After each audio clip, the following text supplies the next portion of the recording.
पनि थाहा पायो भने अझ राम्रो हुन्छ होला भनेर यसलाई पनि जोड्ने प्रयास गरिएको छ यसमा। त्यसकारणले म सर्वप्रथम हजुरहरूलाई फेरि स्वागत गर्दै अब म सुरु गर्न चाहे है त। गोत्र भन्ने बित्तिकै हामीलाई सबैलाई थाहा छ, गोत्र कुनै पनि हिन्दू मानिसहरूको, चाहे त्यो नेपालमा बसोस् चाहे त्यो संसारको जुन कुनै ठाउँमा बसोस्, जन्मदेखि मृत्युसम्म कुनै पनि कर्म गर्दा, कुनै पनि संस्कार गर्दा त्यहाँ नाम थर भन्दा पनि गोत्रको अनिवार्य आवश्यकता हुन्छ। त्यसकारण गोत्र हाम्रो लागि अत्यावश्यक, थाहै नपाए थाहा हुनै पर्ने एउटा शब्द हो अथवा एउटा चिज हो त्यो गोत्र भने। अब हामी अहिलेको यो 21औं शताब्दीमा आइपुग्दाखेरि हामीलाई कतिलाई गोत्रै थाहा छैन, हामी कुन गोत्रका हौँ गोत्रै थाहा छैन हामीलाई। त्यस कारणले हामी चाहिँ गलत ट्र्याकमा गइरहेको हुन्छौँ, हाम्रो संस्कार गलत ट्र्याकमा जान्छ, हाम्रो परम्परा गलत बाटोमा हिँड्छ। त्यस कारणले गोत्र बारेमा हामीले बुझ्नु एकदम अत्यावश्यक छ र अनिवार्य पनि छ। अब गोत्रबाट सुरु गर्छु म आज। गोत्र भन्नाले के हो त हजुरहरूलाई कस्तो लाग्छ? गोत्र भन्ने के होला?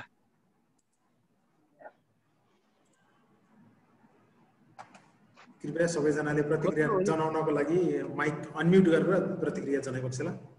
गोत्र भनेको हजुरहरूलाई के लाग्छ? त्यो फटाफट आओस् हजुरहरूबाट नि, अनि मलाई नि अगाडि बढ्न दिन सहज हुन्छ।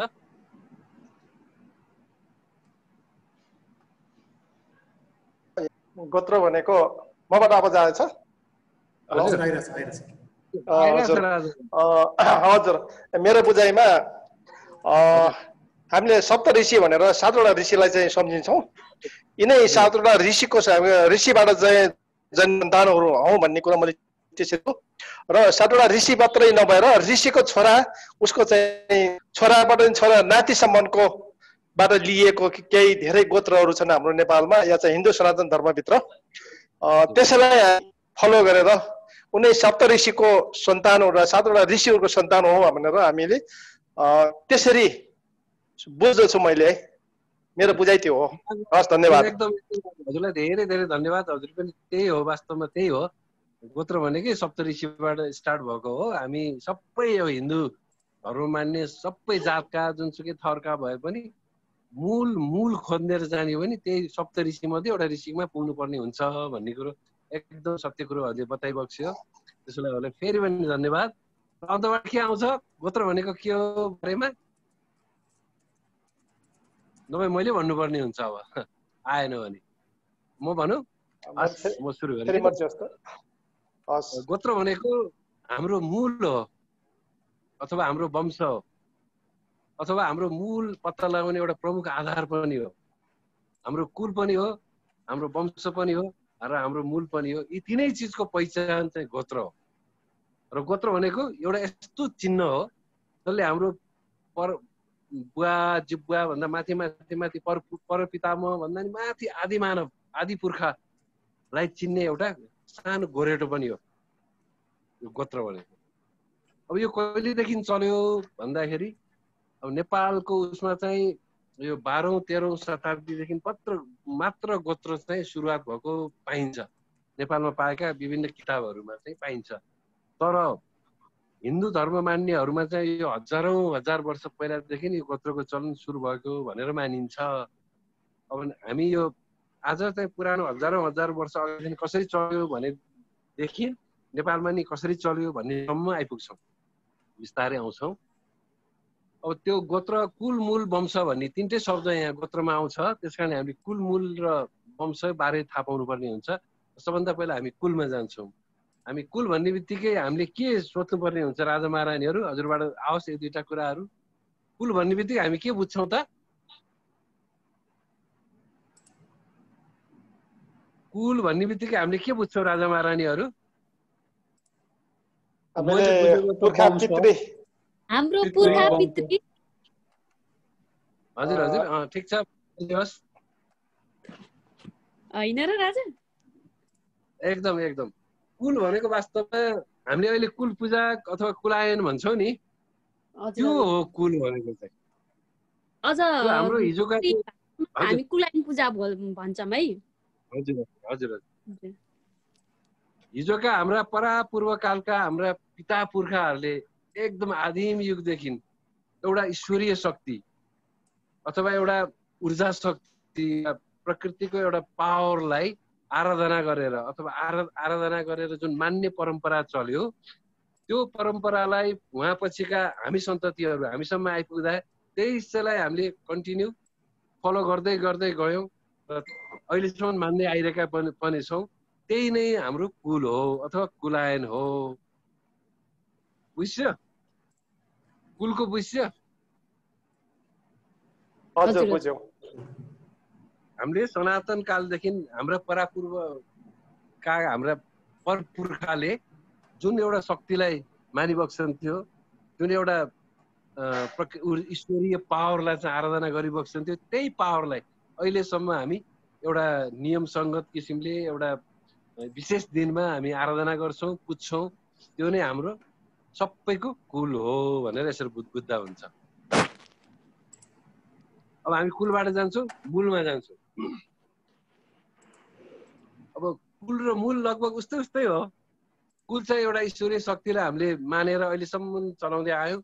मूल चाहिँ हाम्रै वंश हो, हामी नै हौ। हाम्रो मूल के रहेछ त? हामी पहिला कहाँ रहेछौँ, कहाँबाट आएका रहेछौँ भन्ने हामीले पत्ता लगाउने नै मूल हो। अथवा एउटा कुनै पनि नदीको अथवा सागरको एउटा मूल हुन्छ नि, स्रोत, उद्गम स्रोत।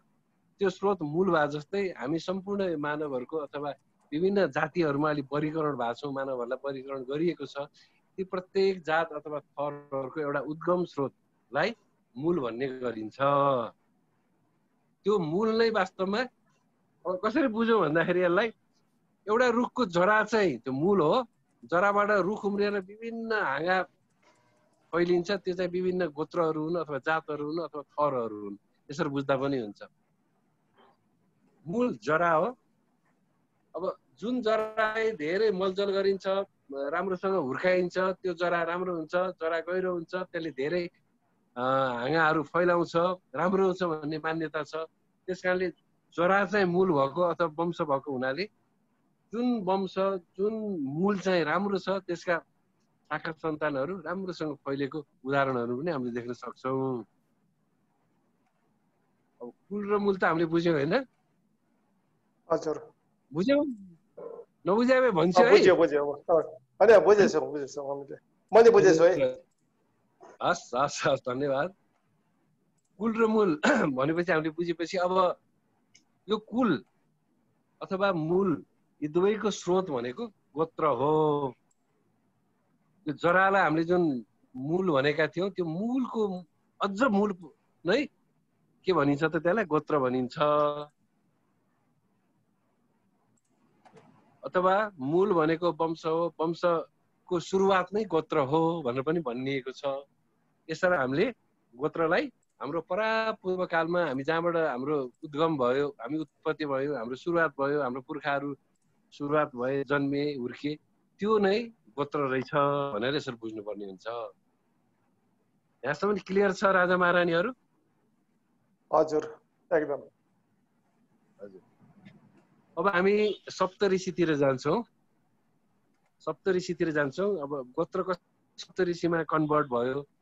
अनि सप्तऋषिको नाममा हामी ऋषिका सन्तान रहेछौँ भनेर हामी कसरी भन्न थाल्यौँ भन्नेतर्फ म लाग्दैछु। यसमा सबभन्दा पहिला सप्तऋषिहरूमा के पर्छन् राजा महारानीहरू?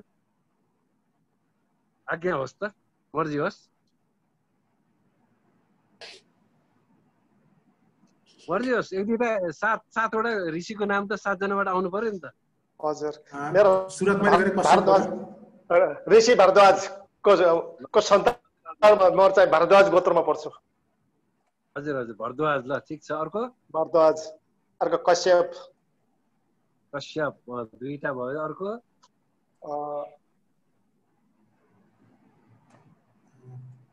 भारद्वाज र कश्यप भयो सप्तऋषिमा। अरु 5 वटा सप्तऋषिमा अत्रि, ल 3टा भयो।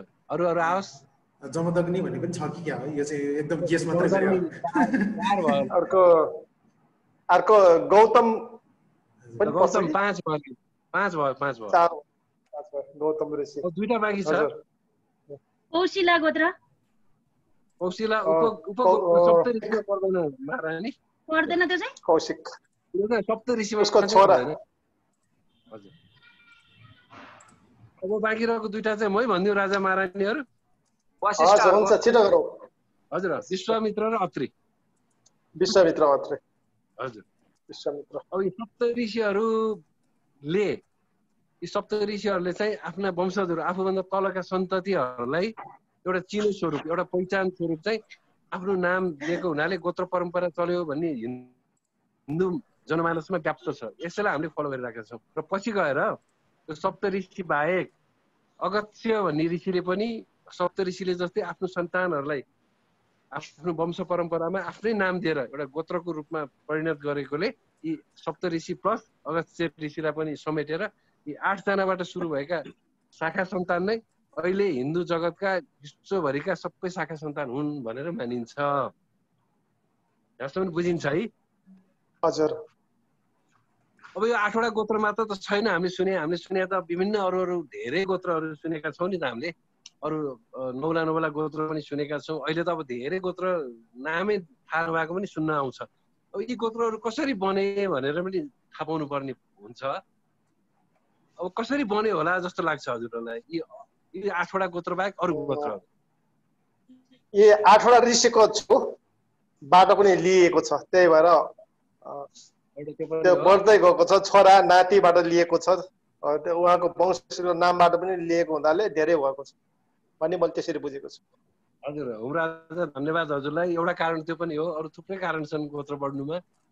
अरू कारण पनि के होला? एउटा चाहिँ यो पक्कै हो, ऋषिका सन्तान दर सन्तानका नाम जो ऋषि मुनिका पहिला ऋषि जस्तै पावरफुल हुँदै गए र उहाँहरूले पनि आफ्नो नाममा गोत्रहरू वंशहरू निरन्तरता दिएको कारणले नयाँ गोत्रहरूको जन्म भयो। र अरू थुप्रै कारणहरू पनि छन्। मै भनौँ कि हजुरहरूबाट म अपेक्षा गरौँ? मर्जी होस्। मै भन्नु पर्ला जस्तो लाग्यो। हस्।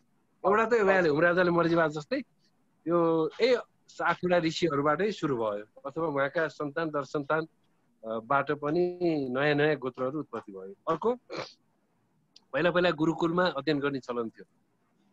गुरुकुलमा अध्ययन गरेर सकेपछि एउटा दीक्षान्त समारोह हुन्थ्यो, अथवा त्यो गुरुकुलबाट योग्य शिष्यहरूलाई दीक्षा दिइन्थ्यो गुरुबाट। कति शिष्यहरूले गुरुबाट प्रभावित भएर गुरुको नाममा त्यो आफ्नो गोत्र धारण गर्ने स्वेच्छाले त्यो चलनहरू व्याप्त थियो त्यति बेला गुरुकुलमा। त्यो कारणले नि नयाँ गोत्रहरू उत्पन्न भयो। को कारण नै क्लियर भयो है हजुरहरूलाई? क्लियर छ योसम्म? यहाँसम्म? हजुर कन्फ्युज भयो कि सोधिबक्स है त? अनि अर्को कारण यो गोत्र बढ्नुमा अर्को कारण चाहिँ कैयौँ त्यति बेलाका यो गोत्र परम्परा सुरु भइसकेपछि कति मानिसहरूलाई आफ्नो गोत्रै थाहा नभएर आफ्नो ऋषिहरूका अथवा पुरोहितहरूका जाँदा, ल गुरु मेरो त मलाई गोत्रै थाहा छैन, म कुन वंशको हुँ, मेरो गोत्र के हो, म त हेरिदिनु पर्यो, थाहा पाइदिनु पर्यो, मेरो गोत्र पत्ता लगाइदिनु पर्यो भनेर जाने क्रममा गुरुलाई पनि उसको गोत्र थाहा नभएर आफ्नै गोत्रमा लिएर आउनको लागि गुरुले आफ्नो गोत्र जस्तै मिल्ने नाम त्यो नयाँ गोत्र थाहा नभएको मान्छेलाई दिँदाखेरि पनि नयाँ गोत्रको जन्म भयो। यो पनि बुझ्छ होइन? हजुर। यसरी गरी अब कतिलाई चाहिँ अब अहिलेको यो चाहिँ धेरै पछि, यो चाहिँ नेपालमा 13औं शताब्दी 12औं शताब्दीबाट गोत्र परम्परा सुरु भयो भन्दाखेरि यो 18औं अथवा 19औं 20औं शताब्दीतिरको कुरा होला।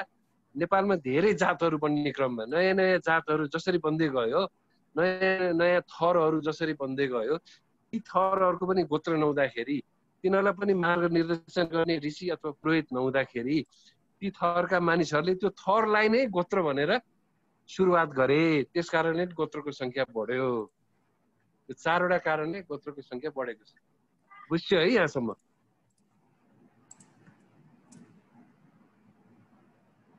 क्लियर छ राजा महारानीहरू? यहाँसम्म बुझ्या छ?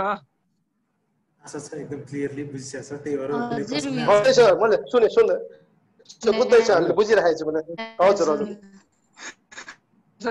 धेरै गोत्रहरू बनेको छ। अब यहाँ किताबहरूमा चाहिँ 49वटा गोत्र भनेर पाइन्छ, तर अब गण्य हो भने 115 भन्दा पनि बढी गोत्र होला नेपालमा चलन चल्तीका गोत्रहरू। यो 8वटा ऋषि भन्दा बाहेकका अब यसरी आएका गोत्रहरू, नामै नसुनेका गोत्रहरू पनि छन्। म हजुरहरूलाई सुनाउन चाहन्छु। यो 8 ऋषि त हामीले नाम भनिहाल्यौँ। जस्तो यो 8 ऋषि भन्दा बाहेकका अरू गोत्रहरू के छन् त भन्दाखेरि सुन्छ बाली टेसेला भन्ने सुन्छ हजुरहरूले? यस्तो गोत्र पनि छ। मिश्रानुकूल भन्ने गोत्र पनि छ ल, इनाकला भन्ने गोत्र पनि छ। यस्ता गोत्रहरू चाहिँ कुनै थर विशेषले, हिन्दू धर्म मान्ने थर विशेषले गोत्रबारे केही पनि थाहा नपाएर त्यही आफ्नो परम्परा अथवा थरलाई नै एक्सेप्ट गरेकोले त्यही गोत्र कायम हुनाले यी अनौठा अनौठा गोत्रहरू सुन्नमा आए। यहाँसम्म बुझ्छ? यो 8वटा गोत्र बाहेक अब चलन चल्तीमा आएका गोत्रहरू नयाँ नयाँ गोत्रहरू सुन्छ है त। अब नयाँ 8वटा पछि आकाश शाखा सन्त बनाएका गोत्र कौशिक गोत्र, मरीचि गोत्र, अंगिरस, धनञ्जय, पराशर, उपमन्यु, रवि, भृगु, मौद्गल्य, वत्स, साडिल्य, यी यावत गोत्रहरू चाहिँ 8वटा ऋषिहरूका सन्तान दरसन्तानले आफ्नो नाममा सुरु गर्नाले यसका विभिन्न 100 भन्दा बढी गोत्र कायम हुँदै हुँदै हुँदै हुँदै गयो। यहाँसम्म बुझिन्छ? एकदम क्लियर छ है? सजिलो छ नि, गाह्रै छैन, क्लियर छ है यहाँसम्म हजुरहरूलाई सबैलाई? अब हजुरहरूलाई कन्फ्युज भयो भने त्यहाँ रामु राजालाई टिपाइ बक्सेला यसको डिटेलमा हामी पठाइदिने कोसिस गर्छौँ पछि हजुरहरूलाई टेक्स्टमै।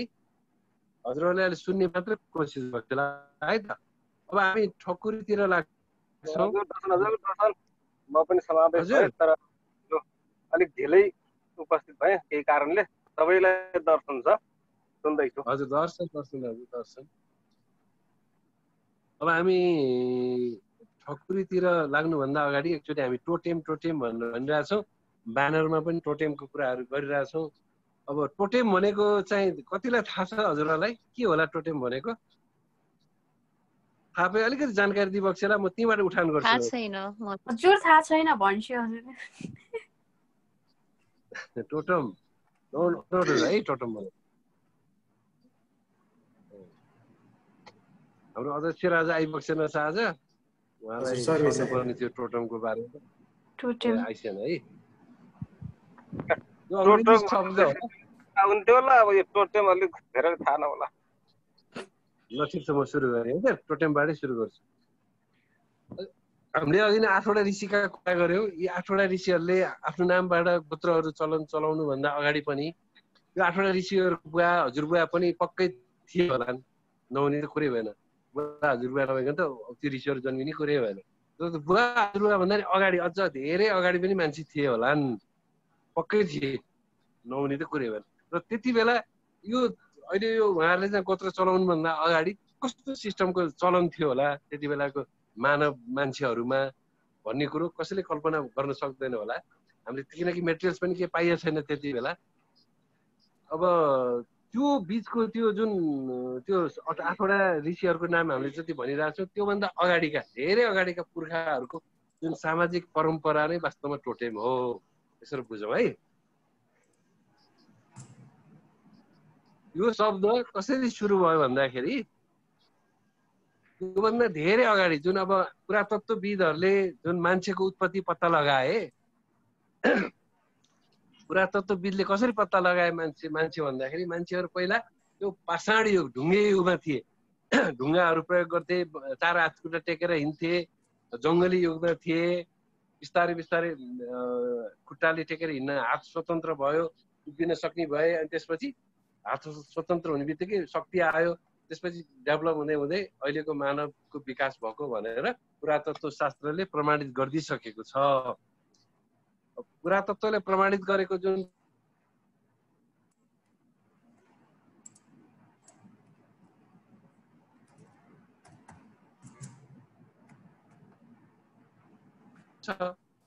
जस्तो अब पाथाक्रोन्थेपस, सिनाप्रोन्थेपस मानवहरू, फोन्ड, सिमोन, निन्डरथल, क्रोमाग्नोन भन्ने जुन नामाकरण गरिदिएको छ नि, हामीले किताबहरूमा पाउँछौँ, जहाँ पनि पाउँछौँ नेटहरूमा।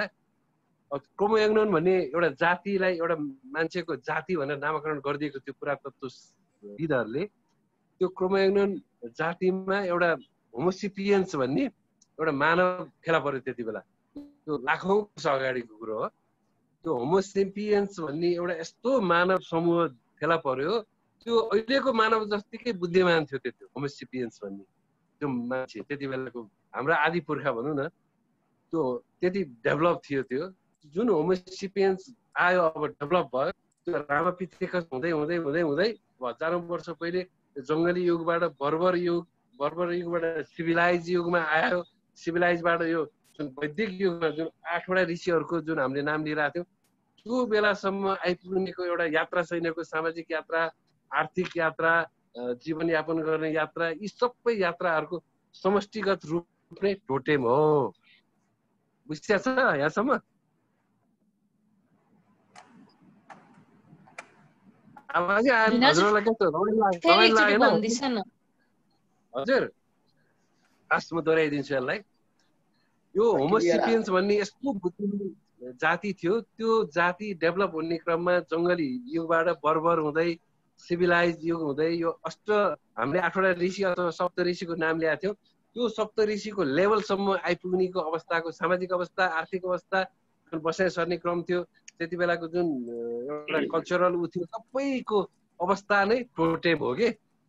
म टोटेमको बारेमा भन्दैछु, यहाँसम्म बुझ्थ्यो? अब सुन्थ्यो त्यति बेलाका मानवहरू जुन होमोसेपियन्स बेलाका मानवहरूको जीवन कस्तो थियो भन्दाखेरि के थियो त, उनीहरूको बिहान शिकार खेल्न हिँड्थे। शिकार खेल्ने क्रममा शिकारले नै उनीहरूलाई पनि मारिदिन सक्थ्यो, अथवा उनीहरूले शिकारलाई मार्थे। यदि शिकारलाई मार्यो भने शिकारलाई बोकेर गुफामा ल्याउँथे। आगोको डेभलप भइसकेको थियो, आगोमा पोल्थे, खान्थे, हाउ गर्थे, रमाइलो। उनीहरूको जीवन नै जङ्गल, पशुपन्छी, नदीनाला, रुखपातसँगै उनीहरूको जीवन बित्थ्यो। बुझ्यो? त्यति बेलाका यो होमोसिपियन्स मानवहरूको दिनचर्या प्रत्येक दिन बिहान प्रकृतिमा सुरु हुन्थ्यो, प्रकृतिमै अन्त्य हुन्थ्यो। रुख, नाला, पानी, खोला, घाँसपात, जङ्गली जनावरहरू सँगै उनीहरूको त्यो संसर्ग भइरहन्थ्यो। त्यति बेला होमोसिपियन्सहरू जस्तै अब यो होमोसिपियन्स फैलिँदै गयो। अनि फैलिँदै गएपछि यिनीहरू अफ्रिकातिर पुगे, त्यसलाई नेग्रो भनियो। यता एसियातिर आए, त्यसलाई द्रविड मङ्गोल भनियो। अब युरोपतिर गए, त्यसलाई ककेसियन भनियो। यो पुरातत्त्वविदहरूले यसलाई नामाकरण गरिएको छ। यी जे भए पनि यी हाम्रा मानव पुर्खाहरू होमोसिपियन्स नै हो। यी होमोसिपियन्सहरूले चाहिँ एउटा ग्रुप हुन्छ यिनीहरूको पनि। अहिले हाम्रो जस्तो एउटा गोत्र भने जस्तै एउटा 30-40 जनाको एउटा डफा हुन्थ्यो। एउटा डफा कतै बस्थे, अर्को डफा कतै बस्थे, यिनीहरूको डफा हुन्थ्यो। डफामा एउटा लिड गर्थ्यो। अनि यिनीहरूको मेन भनेको सिकारै हो। यिनीहरूको पशुपालन र सिकारै हो पेसा भनेको, सिकार गर्ने, खाने, त्यति नै थियो। कृषि डेभलप भइसकेको थिएन। अनि यिनीहरूको जङ्गलमा जाने क्रममा यिनीहरूले सधैँ देख्ने कुरो भनेको पशुपन्छी र प्रकृतिका खोला नाला रुखपातहरू मात्र देख्थे। अनि यिनीहरूले अर्को ग्रुपको अथवा अर्को त्यो गणको मान्छेहरू भेट्दा चिनेको हुन्थेन। भाषाहरू डेभलप भइसकेको थिएन, ल्याङ्ग्वेज बनिसकेको थिएन। अब पशु जस्तै व्यवहार हुन्थ्यो, झगडा पर्थ्यो होला, अब के हुन्थ्यो। त्यही भएर यिनीहरूले आफ्नो गणको मान्छेलाई मात्र चिन्न लागि आफ्नो एउटा 40-50 जना मात्र हामी हौ है, हाम्रो गण एउटै हो भनेर छुट्याउनको लागि यिनीहरूले एउटा यस्तो परम्परा डेभलप गरे के। त्यो परम्परा कसरी डेभलप गरे भन्दा यिनीहरूले जे देख्थे नि प्रकृतिमा, रुख देख्थे, खोला नाला देख्थे, झारपात देख्थे, पशुपन्छी देख्थे, त्यही मध्ये यिनीहरूलाई जे मनपर्छ त्यसकै नाम अथवा त्यही सम्झेर, यसो स्वरूप सम्झेर हामी त्यही हौ भनेर यिनीहरूले कल्पना गरेर त्यही आफूमा त्यही सीमित गराए। त्यस्तै यो बिस्तारै अब 100औं वर्ष, हजारौं वर्षसम्म यो ट्रेन चल्दै गयो। पछि कम्युनिकेसनको लागि भाषा डेभलप भइसकेपछि, ल्याङ्ग्वेज यिनीहरूले सबले बुझ्ने, एक अर्कामा कम्युनिकेट गर्न सक्ने भइसकेपछि यो परम्पराले कस्तो रूप लियो भन्दाखेरि प्रकृतिमा जे मनपर्छ यिनीहरूलाई त्यो चिज यिनीहरूले एक्सेप्ट गरे। अब एउटा त्यो बेलासम्म यिनीहरूको ग्रुप बढेर 100 जना 150 जना भइसकेको हुन्थ्यो। त्यो 100-150 जनालाई चिनाउन, एउटा पहिचान परिचय दिन अथवा चिन्ह दिनको लागि कसैलाई खोला मन पर्थ्यो भने हामी यो खोला भन्थे, कुनै ग्रुपलाई एउटा रुख मन पर्थ्यो भने हामी यो रुख हौ है, हामी सबै यहाँभरिकै यो रुख। र कसैलाई चरा मन पर्थ्यो भने चराको नाम राख्थे, जङ्गली जनावर मन पर्छ भने जङ्गली जनावरको नाम राख्थ्यो। त्यसरी ग्रुप बन्दै गयो। त्यो प्रथा नै टोटेम थियो। बुझिया छ यहाँसम्म? अलिक गाह्रो भएको छ कि के छ? कस्तो भइरहेछ? बुझिरहेको छ? यो नै के थियो त? टोटेम प्रथा थियो। हेर्छ त?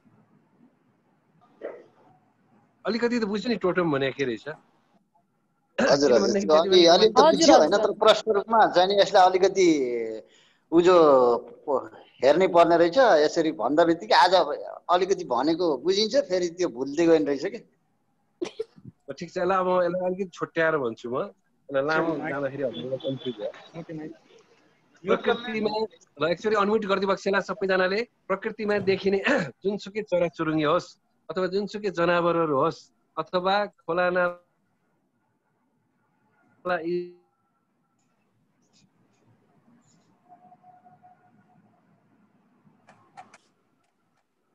भोइस आएन मुट भयो हजुरको मुट भयो प्रवेश राजाको मुट भयो ए भर्खर म्युट भयो हो कि अघि नै आइरहेको थियो आवाज भर्खर बन्द भयो राजा म्युट भएको हो ए हस् हस् ल म यसलाई रिपिट गरेँ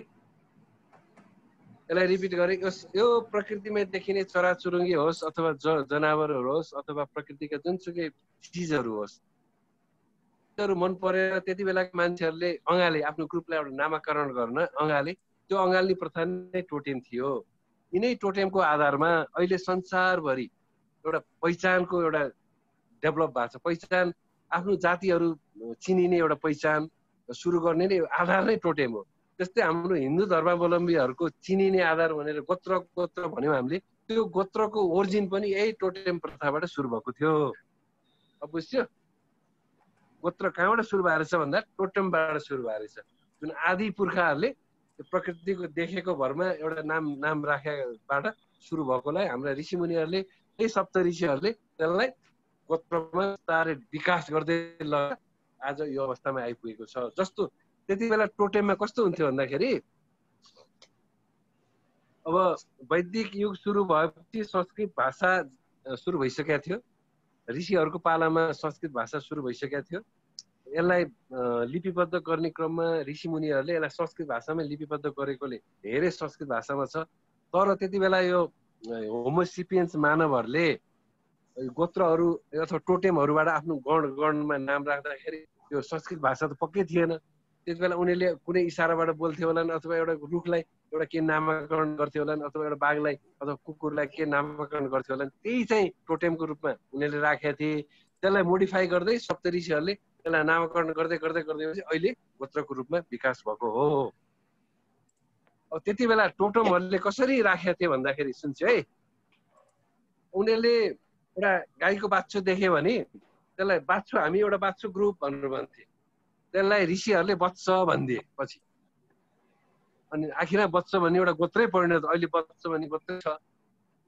यसरी डेभलप भयो अब त्यति बेलाका आदि मानवहरूले अथवा होमोसिपियन्सहरूले एउटा ठुलो भिर पहिरो देख्यो भने हामी एउटा ग्रुपको मान्छे भिर पहिरो हौँ है भनेर भन्थे अब त्यसलाई ऋषिमुनिहरूले भृगु भन्थे अहिले आएर भृगु गोत्रैमा परिणत छ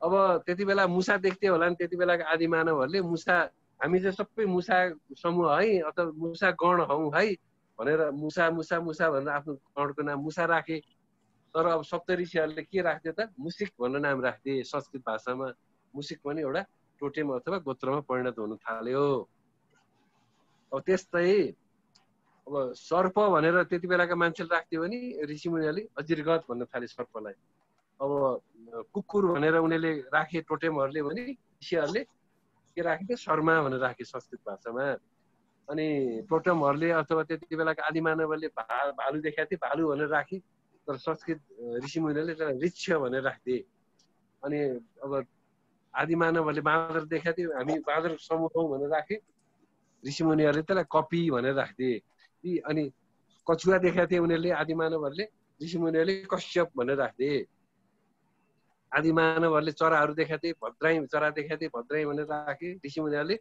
ध्वज भनेर राख्थे यस्तै यसरी डेभलप भयो पछि अब त्यो कश्यप भरद्वाज यस्ता यस्ता ऋषिहरू त्यो टोटेमबाट डेभलप भयो र उहाँहरूले चाहिँ त्यो उहाँहरूलाई मन पर्यो उहाँहरूले चाहिँ आफ्नै नाम कश्यप राखिदिनु भयो होला अथवा उहाँले आफ्नै नाम भरद्वाज राखिदिनु भयो होला पछि त्यही विस्तार कालान्तरमा अहिलेसम्म त्यही कायम भएको छ र यो अझ हजारौँ लाखौँ वर्षसम्म यही नियमित रूपमा जाँदै गर्छ यसरी टोटेमबाट गोत्रको सुरुवात चाहिँ भएको मान्न सकिन्छ भनेर धेरै विद्वानहरू धेरै पुरातत्वविदहरू, धेरै भाषाशास्त्रीहरू, धेरै मानवशास्त्रीहरूले र धेरै संस्कृति शास्त्रीहरूले पनि यसलाई स्वीकारेका छन्। ल राजा महारानी यहाँसम्म बुझिबक्सन्छ हजुरहरूले मजाले? पहिले आएर चाहिँ केही कुराहरू अलिकति बुझियो, अनि अलिकति कन्फ्युज भइरहेको थिएँ, त्यो कस्तो लामो भएर कि के हो बिचमा अलिकति बुझ्न गाह्रो भइरहेको थियो। क्लियर बुझियो। कहाँनिर कन्फ्युज भयो हजुर? हजुर यहाँनिर कहाँनिर हजुर कन्फ्युज भयो? पहिले सुरुमा हजुरले जो भन्दै गइसक्यो गोत्रहरूबाट, अनि हजुर हजुर मैले गोत्र हजुरलाई अलिकति जानकारी दिएर टोटममा गएँ, टोटेमबाट गोत्रमा आयो भने झन् कन्फ्युज हुन्थ्यो कि राजा। त्यही भएर मैले पहिला गोत्र बनायो है, गोत्र भने यसरी चल्यो। अब कसरी सप्तऋषिहरूसम्म कसरी आइपुग्यो त्यो गोत्र राख्ने ट्रेन भन्दा टोटेमबाट आयो भनेर यहाँ जोड्न चाहे कि राजा। राजा यो गोत्र चाहिँ अब हजुरले भनिसकेको कुराहरू अब हामीलाई त यो नौलो नै भयो, हामीलाई अनुसन्धान नै छैन, किन भन्दा हामीले 3 पुस्ताभन्दा अगाडि हाम्रो वंश भन्न नि सक्दैनौँ। एउटा कुरा मलाई नि चासो इन्ट्रेस्टिङ के भयो भने हजुरले भन्दै गर्दा जस्तै अब हामी एउटा गोत्र भन्छौँ नि, वशिष्ठ गोत्र, भारद्वाज गोत्र, आत्रेय गोत्र। जस्तै वशिष्ठ गोत्र, त्यो वशिष्ठ ऋषि थियो र त्यो ऋषिका सन्तानहरू वशिष्ठ हुन् भन्ने चाहिँ अर्थ यसरी पनि अर्थ लगाइन्छ हिन्दू धर्ममा है राजा। हिन्दू धर्ममा त्यही भएर अहिले कयौं जनजातिहरू पनि कुनै पनि गोत्रसँग आबद्ध थिए। अहिले ठ्याक्कै यही नै नभनौँ, ठ्याक्कै जस्तै मगर जातिहरूदेखि लिएर सम्पूर्ण कुनै पनि गोत्रसँग आबद्ध छन्, अझै पनि उनीहरू भित्र चाहिँ त्यो कुनै गोत्रसँग आबद्ध छन् राजा। अब भन्नु के भने हिन्दू धर्ममा जस्तै वशिष्ठ गोत्र, वशिष्ठ ऋषिको बाहुनबाट जन्मेको सन्तान भनेर मानिसहरूले यसरी व्याख्या गरिदिए राजा। यस्ता भ्रमहरूलाई पनि हामीले चिर्नुपर्ने देखिन्छ कि होइन भने एउटा कुनै पौडेल बाहुन र कुनै मल्ल ठकुरीको गोत्र एउटै हुन जाँदा अनि उनीहरूको वंश हजुरले भनेको टोटेम त सबैको एउटै होला हैन? टोटेम त्यसमा त अब विभिन्न किसिमको बिचमा पुगिसकेपछि त फरक अभ्यास हुँदै आयो नि त राजा। त्यो फरक अभ्यासको बारेमा पनि हामीले अध्ययन गर्नुपर्छ हैन र? हजुरलाई म राजा एकदम राम्रो क्वेसन उठाइसक्यो। हजुरलाई म क्लियर के गर्न चाहन्छु भन्दाखेरि अहिले जुन मान्छौँ नि यो गोत्र परम्परालाई मान्छौँ, वंशावली मान्छौँ नि, एक्सेप्ट गर्छौँ नि, त्यो भनेको सप्त ऋषिको सन्तान भनेर एक्सेप्ट गर्यौँ हामीले। हामीलाई जे सिकाइएको थियो, जे पढाइएको थियो, जे उपलब्ध थियो त्यसलाई स्वीकार के राजा हामीले। के थियो त यो टोटेमबाट किन आयो भन्दा हामीले टोटेमलाई थाहै थिएन हामीलाई, अनि त्यही भएर हामीले सप्तऋषि भनेर स्वीकार्यौँ नि त हामीले। आखिर सप्तऋषिबाटै आएका हुन् त होइन र राजा? एकदमै हजुर राजा। यो विषयले जस्तै हजुरले भनिसकेको अहिलेको यो विषयले त म क्लियर भएँ। तापनि हिन्दू धर्ममा यो चाहिँ अब जस्तै अहिले त हिन्दू धर्म नै म त नेपालमादेखि लिएर भारतमा र दक्षिण एसियामै यो सङ्कटको घडीमा छ भन्छु के। किन भन्दा यसले गोत्र समातेको छ, वंश समातेको छ, अन्य गोत्रका मान्छेहरूलाई त शूद्र भनिदिएको छ भन्ने भएको छ के। यसले चाहिँ एउटा ठुलो समस्या। हामी ठकुरीहरू एकताको केन्द्रबिन्दुमा पुग्ने त धर्म, संस्कार, संस्कृतिले नै हो, त्यसमा त मेरो प्रश्न चिन्ह नै छैन। त्योभन्दा मेरो दायाँ बायाँ त्यो लिमिटेसन भन्दा दायाँ बायाँ जाने कुरो होइन। तर यो विषय त अब हिन्दू धर्मको पनि एउटा जिम्मा हो, एउटा ठकुरीको मात्रै जिम्मा त होइन राजा।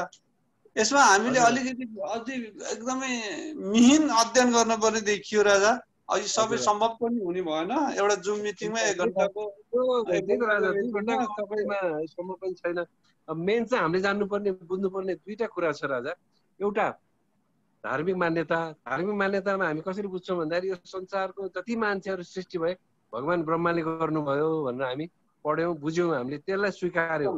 र विज्ञानले के भन्छ त यो ढुङ्गे युगबाट यो एक जीवीय कोषबाट बिस्तारै मान्छेहरू डेभलप भयो। अघि मैले भने नि त्यो होमोसेपियन्सहरू, रामापिथेकस, नेटरथल यसरी मानवहरू डेभलप भयो भनेर विज्ञानले भन्यो।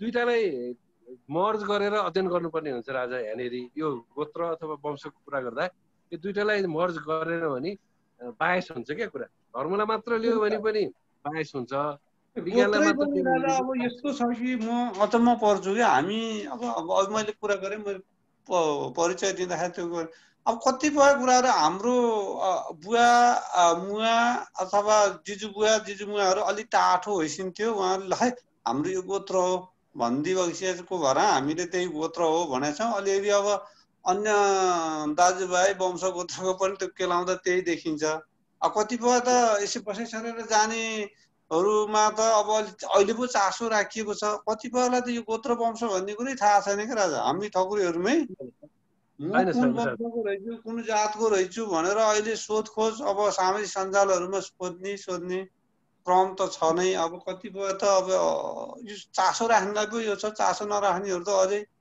अझै धेरै हाम्रो धेरै जनसङ्ख्या अझै पनि हाम्रो चाहिँ चेतनाको स्तरमा पुगेको जस्तो लाग्दैन। विशेष गरेर ठकुरीहरूको आर्थिक अवस्था त सहर बजारमा हुने र विदेशमा हुनेहरूको त राम्रै देखिन्छ, अधिकांशको त त्यति राम्रो पहुँचवाला जो तुलनात्मक रूपमै कुरा गर्दैछु मैले। त्यसै भएर अब हामीले वंशगतलाई पनि एउटा माध्यम त बनाउनु पर्छ, तर यसलाई एउटा सामान्य शिक्षाको रूपमा लिएर अन्य गतिविधिहरूमा बहस गर्दा राम्रो हुन्छ होला। राजा, हजुरको कुरा त मलाई एकदमै जायज नै लागेको छ, अलिकति भ्रम पनि चिरिएको छ।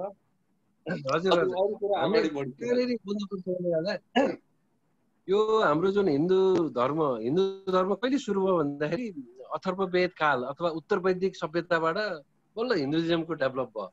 त्योभन्दा अगाडि त हाम्रो कस्तो समाज थियो भन्दा वैदिक युग थियो अथवा आर्य समाज थियो।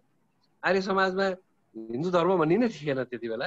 हिन्दू धर्म त जब यो के भन्छ उत्तर वैदिक कालको मध्याह्नबाट बल्ल हिन्दुत्वको शङ्कराचार्यको उदयहरू भएपछि हिन्दुत्वको डेभलप भयो।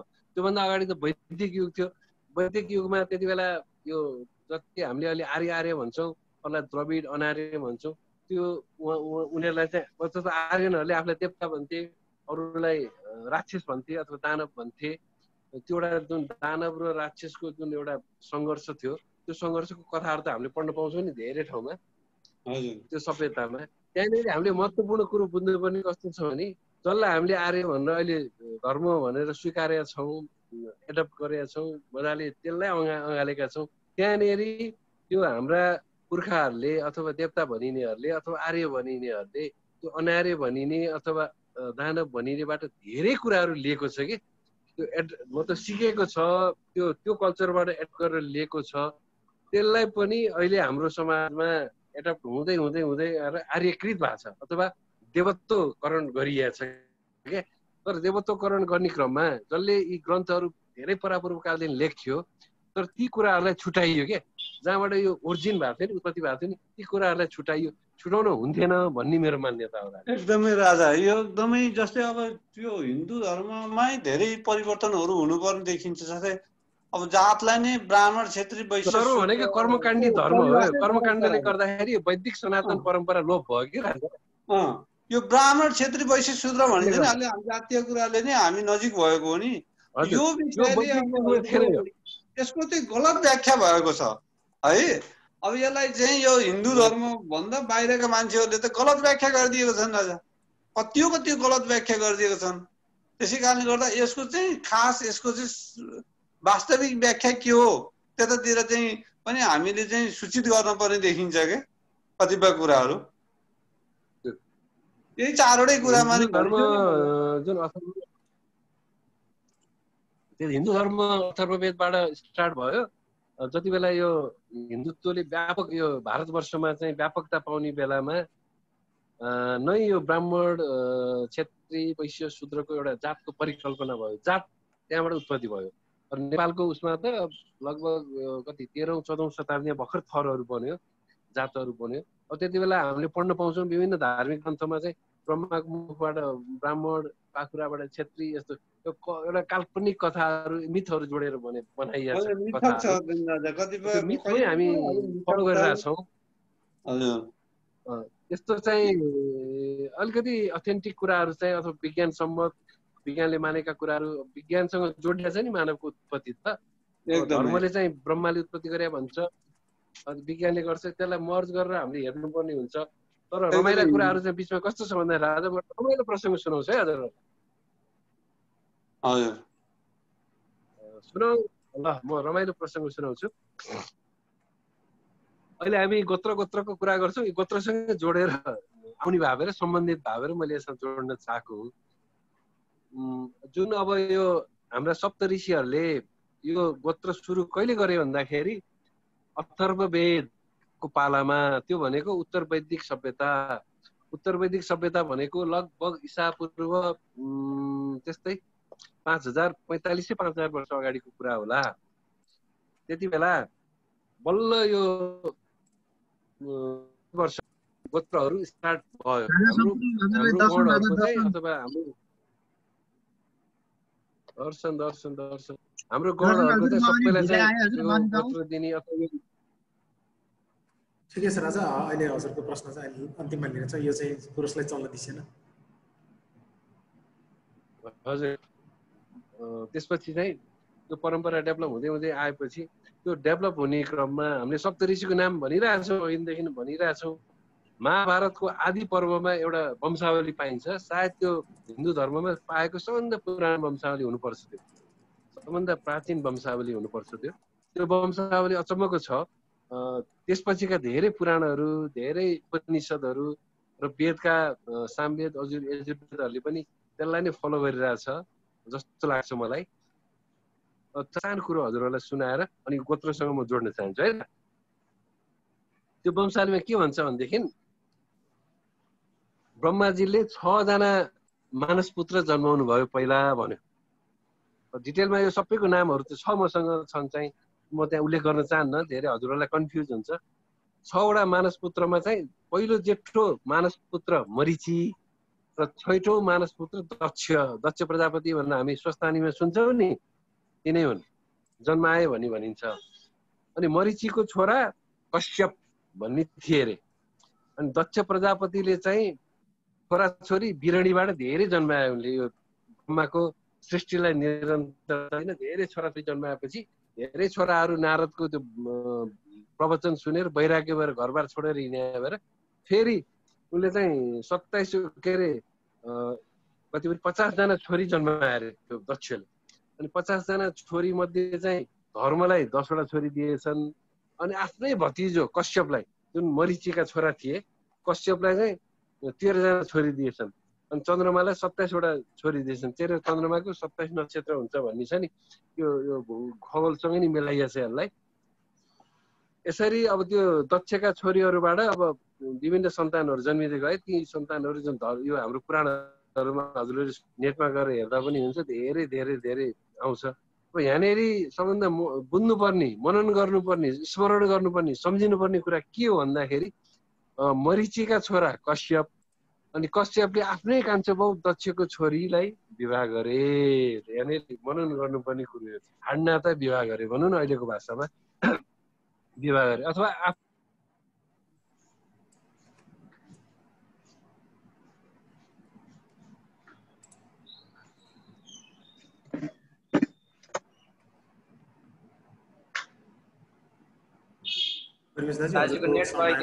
त्यस्तै लाग्यो।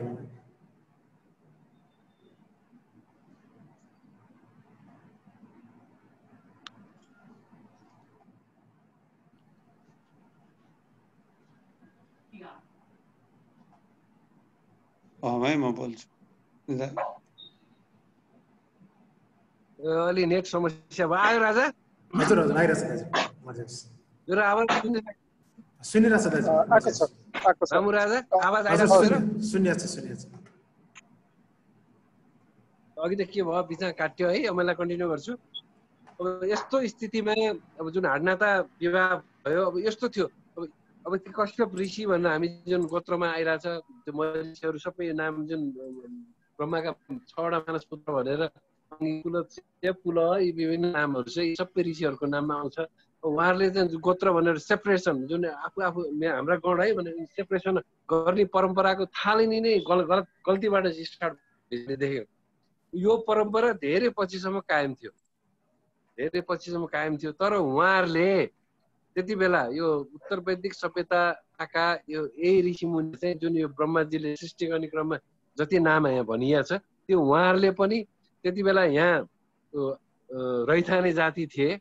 जसलाई उहाँहरूले चाहिँ अनार्य भन्ने गरेका थियो, दानवहरू भन्ने गरेका थियो, त्यो रैथाने जातिहरूको परम्परा थियो, बस्ने परम्परा एउटा आफ्नैमा थियो। अनि आफैमा चाहिँ जुन यो वैवाहिक सम्बन्ध नगर्ने, जुन मैथुन क्रियाहरू नगर्ने जुन एउटा परम्परा आर्यहरूलाई एकदम मन पर्या भएर उहाँहरूले चाहिँ गोत्र बनाउने क्रममा त्यो परम्परा पनि यहाँ ल्याएर मिसाएर सगोत्र भन्ने परम्परा चलाएर अहिलेसम्म हामी त्यसलाई फलो गर्दै आइरहेका छौँ। यहाँनिर बुझिया छ हजुरहरूले?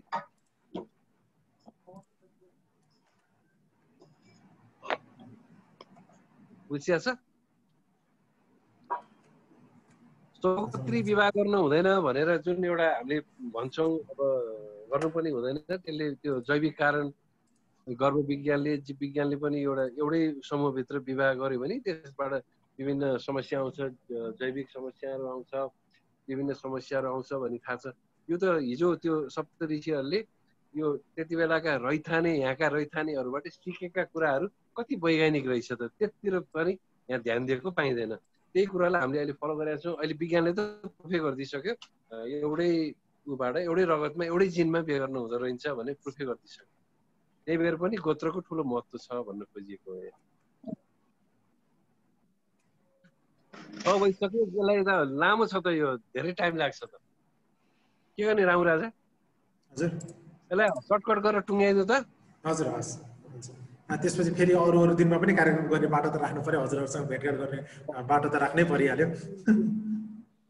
धेरै यो लगभग अर्को हप्ता नि लाग्नु त। अब म एकैचोटि यसलाई फड्केर बिचमा ग्याप गरेर कहाँ आउँछु भन्दाखेरि सगोत्री विवाहमा पनि जान्न, म एकदम जान्दिनँ, लामो छ प्रोसेस। एकैचोटि ठकुरीहरूको गोत्रमा आउँछु है। ठकुरी भन्ने धेरै पनि जान्न। ठकुरीहरूमा विशेषतः अब कतिवटा गोत्रहरू छुट्या होला, म गोत्रहरू भन्दै जान्छु। अत्रि गोत्र, आत्रेय गोत्र, कश्यप गोत्र, गर्ग गोत्र, गौतम गोत्र, सौनक गोत्र, सौनम गोत्र, रवि गोत्र, आतस्य गोत्र, माण्डव्य गोत्र, कौशिक गोत्र, वशिष्ठ गोत्र, कपिल गोत्र, भरद्वाज गोत्र, अनि के भन्छ अघि भर्खर आएको थियो एउटा धनञ्जय गोत्र भनेर म टिपेको थिएँ, नयाँ गोत्र आएको छ, एकदम थिएन मेरो लिस्टमा। यी गोत्रहरू चाहिँ ठकुरीको हुने गर्छ। भारद्वाज भन्छौँ नि हामीले, तर भारद्वाज गोत्र चाहिँ भरद्वाजका सन्ततिमा पछि एकजना भारद्वाज भन्ने ऋषि थिए, उहाँले पनि भारद्वाज गोत्र चलाएको, तर स्टार्टिङमा त्यो भरद्वाज गोत्र भनेर चलेको थियो। यसलाई प्रवर भनिन्छ। अब गोत्रमा पनि प्रवर हुन्छ, प्रवर पर्ने हुन्छ। हामीले प्रवर भनेको चाहिँ जस्तो अत्रि ऋषिले एउटा अत्रि गोत्र चलाएको, प्रवर भनेको चाहिँ अत्रिभन्दा उनीहरूका अगाडिका पुर्खाहरू, अत्रि, आत्रेय, अर्चनान्न, त्रिप्रवर, शिष्यवास्य, मध्यान्नी शाखा भन्छ अत्रि गोत्रको, थाहा छ मलाई। अत्रि गोत्रको चाहिँ प्रवर 3टा रहेछ। त्यो अत्रि गोत्र भन्दा अगाडिका पुस्ता नि हुन्, पछाडिका पुस्ता हुन सक्छन्। एउटा पुस्तामा एउटा व्यक्तिले धेरै राम्रो काम गरे अथवा श्रेष्ठ भए, एकदम पपुलर भए, प्रसिद्ध भए, प्रधान भए, मुख्य भए, श्रेष्ठ भयो भने ती गोत्रबाट नि ती मान्छेको नाम, ती ऋषिको नामबाट पनि गोत्र चलाइन्थ्यो। त्यसैलाई प्रवर भन्ने गरियो। प्रवरको पनि ठुलो महत्त्व हुन्छ, त्यस्तै सूत्रको महत्त्व हुन्छ, त्यस्तै शाखाको महत्त्व हुन्छ गोत्रमा। यो अहिले पढायो भने यो 1 वर्षको कोर्स पनि 2 घन्टामा के सकिन्थ्यो है। त्यस कारण यसलाई छोडिदिउँ। र हामीले थाहा पाउनु पर्ने ठकुरीहरूको गोत्र कतिवटा हुँदो रहेछ भन्छ त। अत्रि गोत्र, आत्रेय गोत्र, कश्यप गोत्र, गर्ग गोत्र, गौतम गोत्र, सौनक गोत्र, सौनाम अथवा सौनम, रवि, आतस्य, माण्डव्य, कौशिक, वशिष्ठ, कपिल, भरद्वाज। अझै छुट्यो, काशी गोत्र छुट्यो। कति छुट्या हो काशी त। अनि त्यसपछि त यो उसमा आउँछ नि त हजुरको त्यो के अरे प्रवरमा आउँछ नि। हजुरको कश्यप गोत्रको प्रवरमा पर्छ काशी। अब धेरै यसमा गोत्रमा चाहिँ राखिया छैन, काशी छ। अब कश्यपलाई काश्यप भनिन्छ, आत्रेय, आतस्य, यसमा थुप्रै, धनञ्जय छुट्या छ, अरू अर्को 2-4 गोत्रहरू पनि छुट्या छ। यी गोत्रहरू अब काशी गोत्रको हजुरले खोज्नुपर्छ राजा, हजुरले रियल गोत्र हजुरको के हो, त्यहाँ कन्फ्युज भए हुनसक्छ हजुरलाई। कसैले चाहिँ कौशल्य गोत्र भने पनि सुनिन्थ्यो, त्यो चाहिँ गलत हो सही हो? कसैले चाहिँ कौशल्य गोत्र भने पनि सुनिन्थ्यो। कौशल्य, कौशिक गोत्र नि भनिन्छ, कौशल्य त्यो चाहिँ कस्तो हुन्छ भने अब प्रोनाउन्सिएसनको आधारमा नि कति मिस्टेक हुन सक्छ हैन पछि त्यसैलाई एडप्ट गरिन्छ अनि त्यो गोत्रको नाममा पढ्छ गोत्र पढ्नुको कारण त्यो पनि त हो नि प्रोनाउन्सिएसन पनि हो त्यसले गर्दा नि गोत्र पढ्ने धेरै उदाहरणहरू छन् धेरै छ गोत्रहरू अब त्यो त मैले मेन टिपेर लिएर आएको हो ठोक्कीहरूको त्यसबाहेक अरू भन्दै गइसक्यो छुटेको म टिप्दै जान्छु त्योभन्दा पनि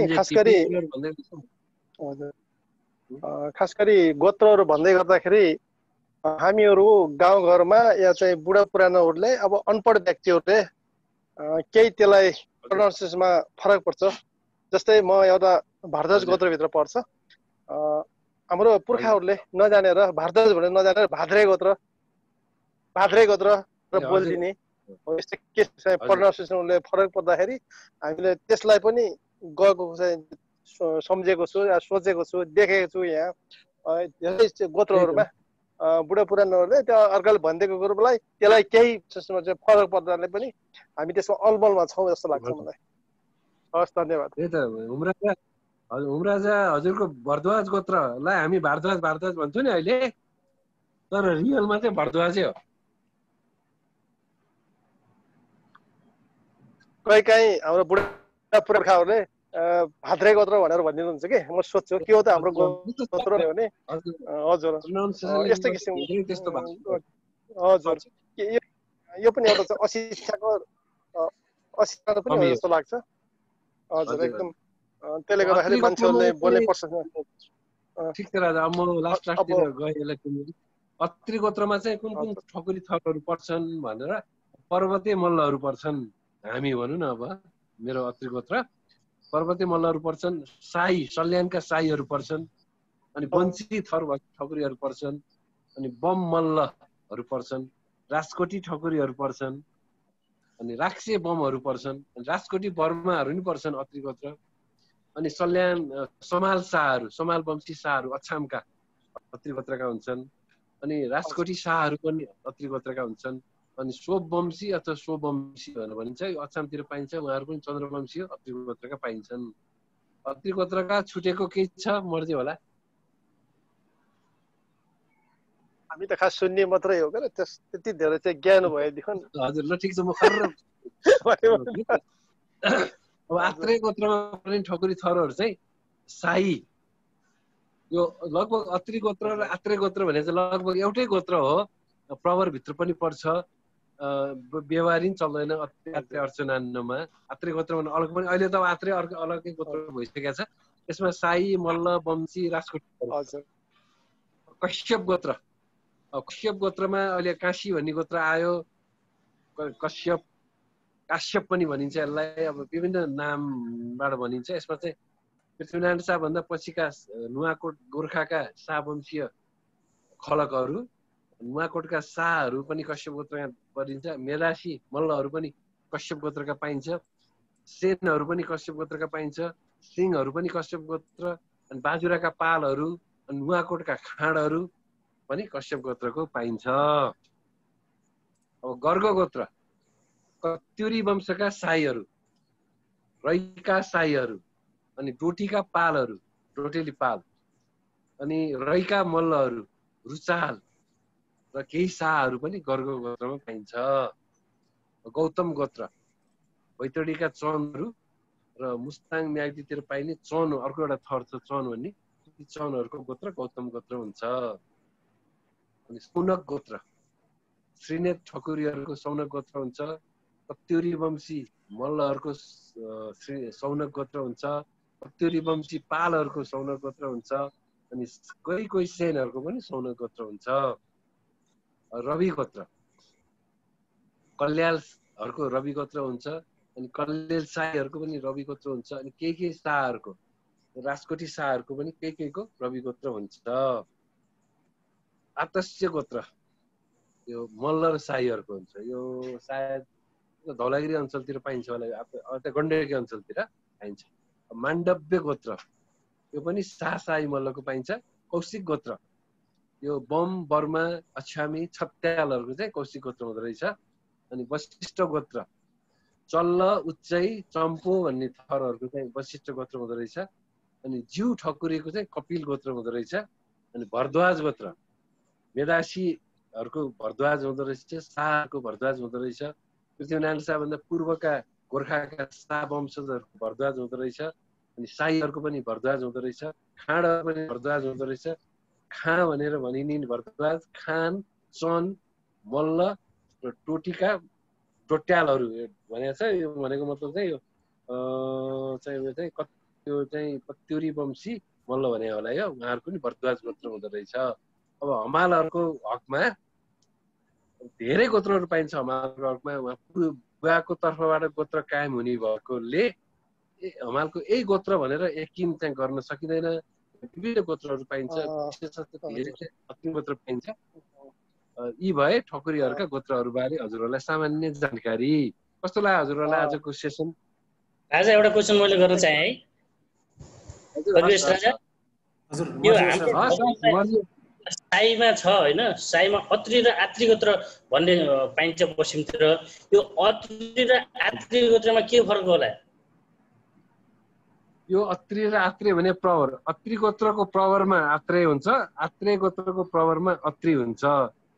भनेको मतलब एउटै एउटै गोत्र हो तर व्यवहारी चल्दैन। अब हामी टोकरीहरूमा चलाइया हुन्छ, गोत्र फरक छ, कहाँ अत्री गोत्र कहाँ आत्रेय गोत्र भनेर चलाइया हुन्छ। तर एउटै गोत्र भागेर यो अत्री र आत्रेय एउटै गोत्र हो र चल्छ हाम्रो राजकोटीको पनि अत्री।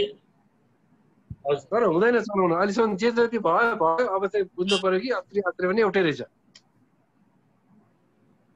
मैले एउटा चाहिँ मैले कुरा राख्न चाहे यहाँनिर। हजुर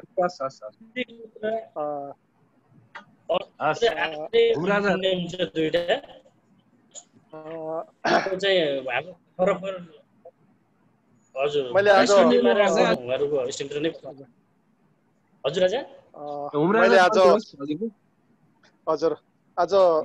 मैले एकजना हाम्रो फेसबुकमा हजुरको साउन्ड काटेर रहेछ। एकैछिन हुमदाजीले बोलिसकेपछि फेरि मर्जियोस् हजुरले, अथवा अझ क्लियर भएन भने हजुरले च्याटमा सेन्ड गर्नुहोस् होला, म फेरि राखिदिनेछु हजुरको प्रश्न।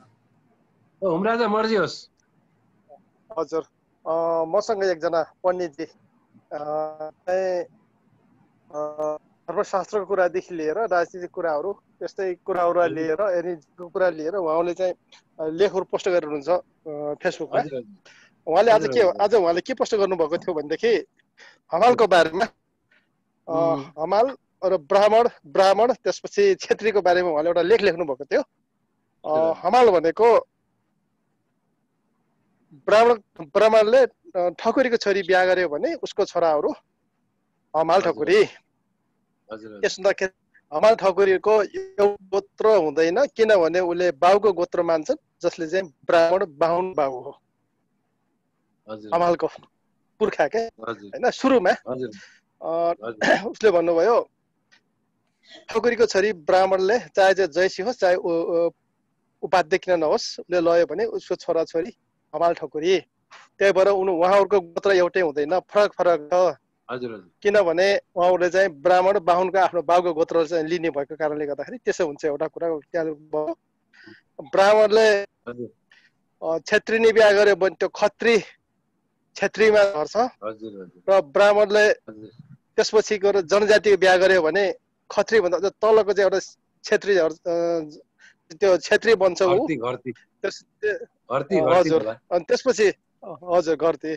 अनि त्यसपछि गएर उसले दलित बिहा गर्यो भने त्यो चाहिँ दलितकै नै त्यो आमाको नामबाट चाहिँ राखिन्छ, त्यो चलन छ नेपालमा भनेर उहाँले त्यो एउटा पोस्ट गर्नुभएको थियो आज।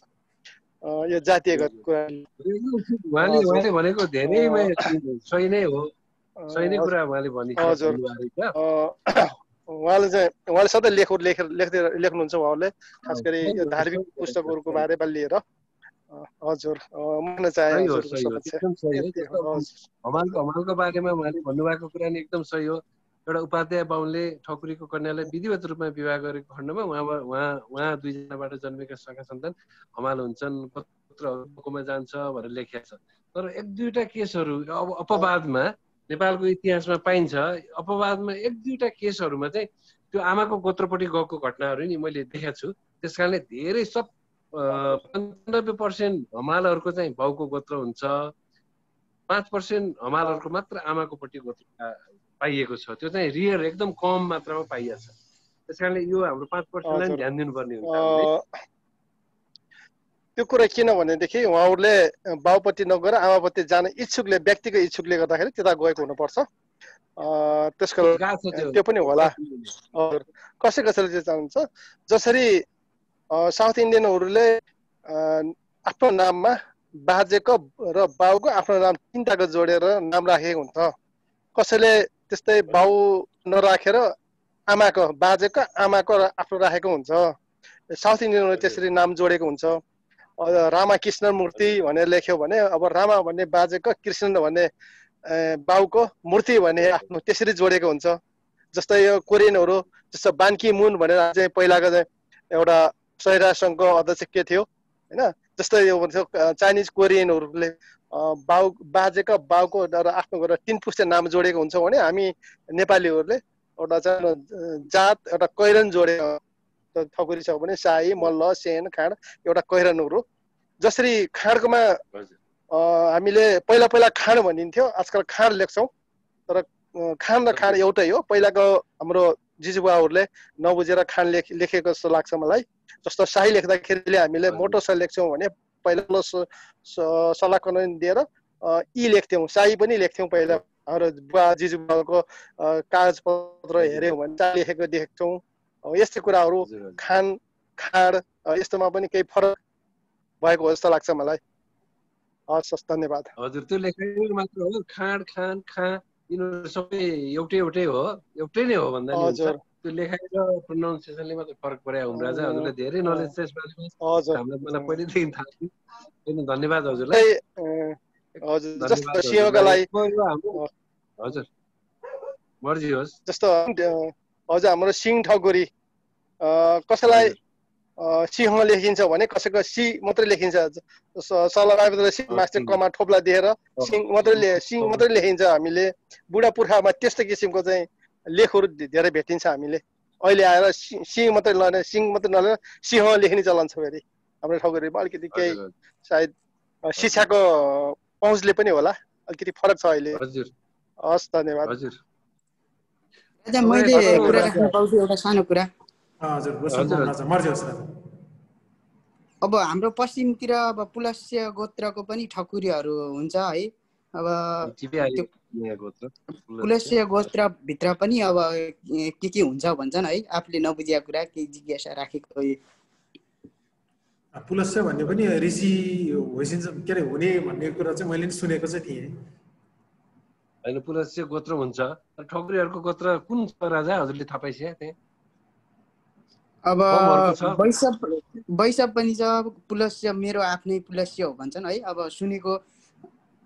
हजुर, अनि त्यही भएर अरू चन्दाहरू पनि। हजुर, मेरो दार्चुला।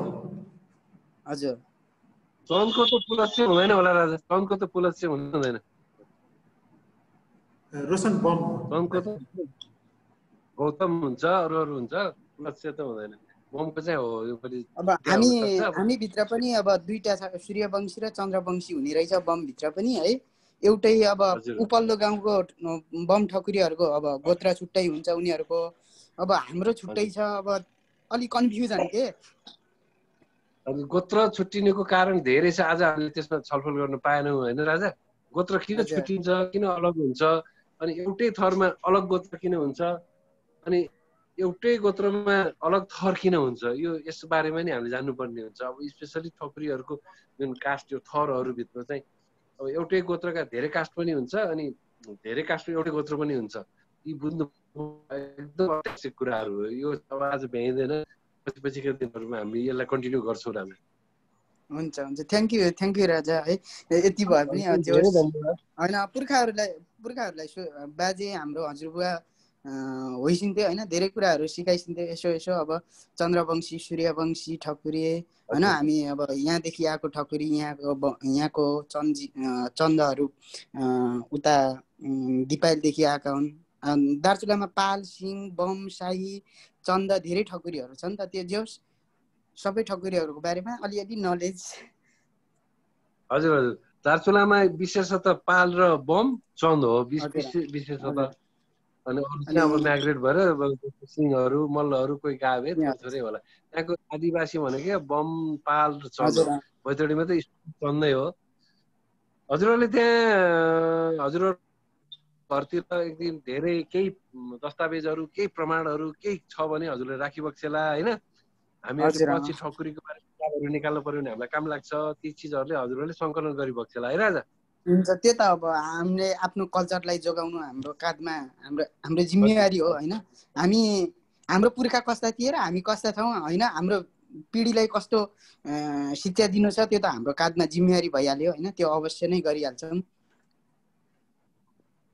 एकदम खुसी किरण दाजी हजुर हजुर भन्छ मैले एउटा जिज्ञासा राखेँ दाजी भन्छ हजुरको जिज्ञासा कति सुन्नु हजुरको मेरो आफ्नै कुरा गर्दाखेरि पहिला हाम्रो जिब्वाको सम्म सबैले बहादुर शाही पहिला नाम त्यसपछि बहादुर शाही सन्त बहादुर शाही होइन मिन बहादुर शाही त्यसरी नाम लेख्ने चलन थियो होइन पछि हामीले शाह लेखेको मैले भने बुवाको पालादेखि शाह लेखेको भने र अब मैले इतिहास हेर्दाखेरि अब पृथ्वीनारायण शाहले नुवाकोटमा पहिलो आक्रमण गरेर पराजित भएपछि दोस्रो आक्रमण गर्न जाने लागि अनि काशीमा जाँदाखेरि हतियार लिएर आउँदाखेरि चाहिँ अब गोत्र हत्या गर्दा पाप लाग्छ भनेर चाहिँ आफ्नो गोत्र परिवर्तन गरेर काशी गोत्र बनाएको भनेर चाहिँ हामीले पढेको इतिहास होइन पढेको इतिहास र अधिकांश अब गोर्खाबाट लडाइँको क्रममा आउने अधिकांश ठकुरीहरू चाहिँ सिन्धुपाल्चोक दोलखा काभ्रे विशेष चाहिँ त्यहाँ पहिला सुरुमा सिन्धुपाल्चोक दोलखा काभ्रे 3टा जिल्लामा प्राय आएको त्यसपछि अनि अन्त माइग्रेट भएको देखिन्छ अब हाम्रो काशी गोत्र चाहिँ अब भारद्वाजबाट काशी भयो हो या कश्यप गोत्रको चाहिँ प्रवर भएर काशी भएको हो के हुन सक्छ पृथ्वीनारायण शाहले काशी गरेर गोत्र परित्याग गरेकै हजुरले त्यहाँ मिस्टेक बुझ्यो भरद्वाज गोत्रबाट पृथ्वीनारायण शाहले कश्यप गोत्र धारण गरेको यो यसमा क्लियर भइसक्यो है भनेपछि पृथ्वीनारायण शाहले काशी गोत्र लिएको होइन सबभन्दा पहिला यहाँ क्लियर भइसक्यो भरद्वाजबाट उहाँले के गोत्र लिनु कश्यप गोत्र लिनुभयो अब हजुरहरूले कश्यपलाई प्रोनाउन्सिएसनले गर्दा काशी भएको नि हुनसक्छ हजुरहरूको खर्कमा मात्र होइन अथवा हजुरको पुरोहितहरूले गुरु पुरोहितहरूले कश्यप भन्दा धेरै वर्षसम्म कश्यप भन्दा काशी भएको पनि हुनसक्छ एउटा कारण तर दाजु मैले रोकेँ जस्तो हामी अस्ति रौतहटमा गयौँ होइन रौतहटमा पनि त्यहाँ काशी गोत्रको एउटा बस्ती नै रहेछ कि टोटली काशी देखियो रौतहट पनि काशी गोत्र अनि काभ्रेको त्यो डाँडा खर्क भने डाँडा गाउँ भने पनि काशी गोत्रको ठुलो बस्ती छ अरे क्या हजुर देखेँ मैले हजुर त्यही त त्यो काशी गोत्र धेरै भएर यसको पछाडि पनि केही त पक्कै छ कारण नि त छैन र कि त पृथ्वीनारायण शाहले कश्यप काशी नै गोत्र ल्या हुनु पर्यो होइन त्यो खोजको विषय हो यदि हामीले त पृथ्वीनारायण शाहले यसमा म चाहिँ के भनौँ जस्तो लाग्यो म पनि अब त्यही के अरे बुवाजीहरू चाहिँ सिन्धुपाल्चोकबाटै सवारी भइसकेको भएर मैले सुनेको चाहिँ के अरे काशीमा गोत्र भनेर भन्दै गरेको सुनेको हो अब यही कश्यपबाटै बिग्रिँदै काशीमा भएको पनि हो कि जस्तो पनि मैले माने किरण दाजु मैले पनि के लाग्छ भने हजुर मलाई पनि के लाग्छ भनेदेखि काशीमा गएर गोत्र परिवर्तन गरिबसेको सिपिले लिएको हामीले पढ्यौँ काश्यप गोत्र हेलो आवाज आएछ हजुर अनि उहाँले चाहिँ काशीमा गएर कश्यप गोत्र धारण गर्दै गर्दा पछि आएपछि गाउँमा कश्यप बनाएर काशी गोत्र किनभने गइसक्यो र काशीमा गएर धारण गरेको हुँदाखेरि र भन्दै गर्दाखेरि त्यो शब्द अपभ्रंश भएर काश्यपबाट चाहिँ कश्यपबाट लगेर काशी गोत्र हुनु गएको हो कि किन गाउँमा एउटाले चाहिँ काशी गोत्र भनेपछि सबै गाउँमा एउटा गाउँ चाहिँ काश्यप गोत्र काशी गोत्र भन्नुको मतलब के भयो भने त्यो गाउँमा एकजना पहिला गइसक्यो अनि उहाँकै सन्तान दर सन्तान भरेर त गाउँ बनेको हो भनेपछि सबैले त्यही फलो गर्ने कुरा हो त्यस्तो कुरा हुन्छ जस्तो लाग्छ मलाई है मेरो चाहिँ विचार हो किन कुरा उठा भन्दा नि यो खोजकै क्रममा अब यसै खोजको क्रममा काशी गोत्र सिन्धु जस्तो रामु राजाले मर्जी भयो रामु राजाको र हाम्रो एउटै हुन सक्छ त्यहाँ सिन्धुपाल्चोकको त्यो मैले कुरा गरेँ अब गोर्खामा पनि काशी गोत्र भेटेँ मैले गोर्खामा पनि गाउँ काशी गोत्र भेटेँ होइन अब रौतहटमा भेटेँ काभ्रेमा भेटेँ काशी गोत्र अब हामी कहाँ यहाँ यत्रो घर छ काशी गोत्र होइन हामी काशी गोत्र भनेर अब कसरी काशी गोत्र भन्दा अब बाहुनले चाहिँ पूजा आउँदा गर्दाखेरि गोत्र के भन्दाखेरि काशी गोत्र भन्छन् टिपेर राखा हुँदो रहेछ बाहुनले क्या हजुर हजुर बाहुनले चाहिँ 7 पुस्तेदेखि मान्छेको चाहिँ हाम्रो पितृहरूको नाम टिप्दा सबै टिपेर राखेको हुँदो रहेछ क्या। हजुर हजुर एकचोटि सुन्छु है, ध्यान दिएर है। सुन्छु ल किरण राजा। हजुर सुन्छ मलाई? हजुर सुन्दैछु। हजुर हजुर कस्तो हुन्छ भने धेरै काशी गोत्र देखिनु अथवा पाइनु अथवा सुन्नुमा चाहिँ मेन कारण कस्तो हुन सक्छ भने पृथ्वीनारायण शाह काशी जाँदा 1801 मा नुवाकोट आक्रमण गर्दाखेरि पृथ्वीनारायण शाहले हारेपछि उहाँको त्यही वर्ष 1801 अथवा 1802 मा काशी यात्रा भएको थियो।